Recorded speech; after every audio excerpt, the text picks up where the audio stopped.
I spent the entire interview pretending that I knew how to add and carrying on. But this guy probably thought I was a complete idiot just sitting there. I couldn't even go further into the problem because I could not remember how to carry. It was about 4 years ago. I was flying out to the Microsoft campus and I had prepared very thoroughly during the interview process. I have, up to this point, I'm in grad school. I'm completing my CS degree. Now I get to the place, they pay for my hotel. I actually had a nice steak because I wanted to take them for all the money I could because they reimbursed me. I'm nervous.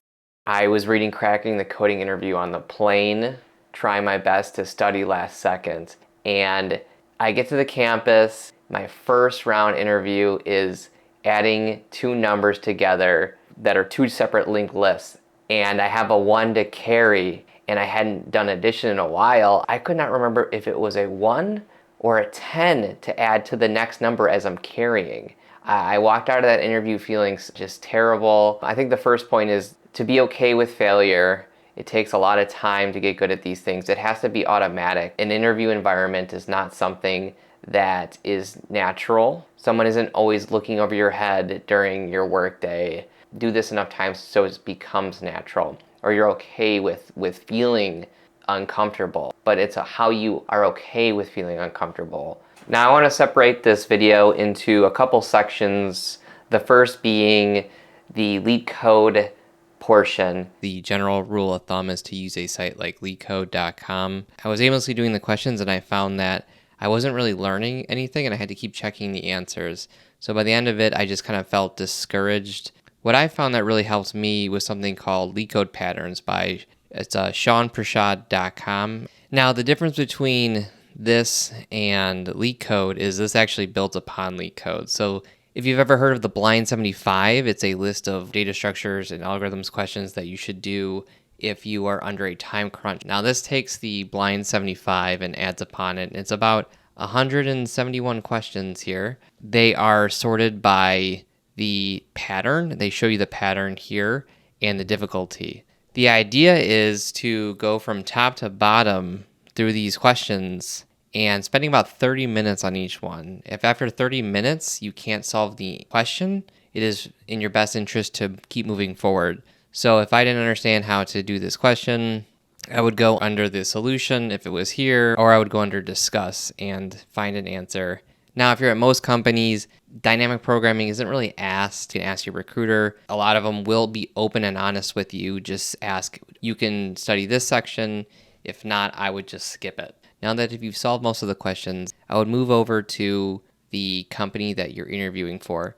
So in this case, if you are interviewing for Facebook, I would go here and solve as many of the questions as possible. There's 50 of the most recent and most popular questions.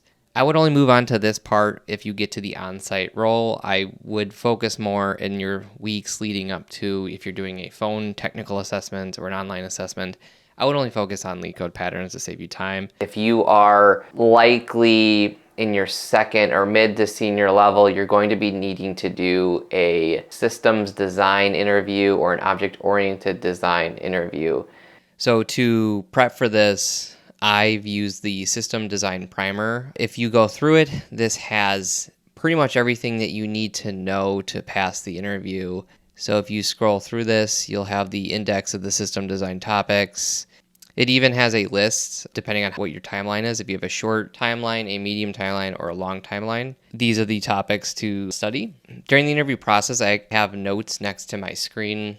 So these questions are a really great point to ask to get the constraints of your system. If you have a lot of time and you would like to read a book, Designing Data-Intensive Applications by Martin Kleppman is a really good resource to use. It's very long. Keep that in mind. I would not do this if you have like a month before an interview. Here are some quick tips that may extend your mileage. In psychology, there's the concept of state-dependent learning, which says that if you take a test in the same environment that you learned it in, you are more likely to perform better.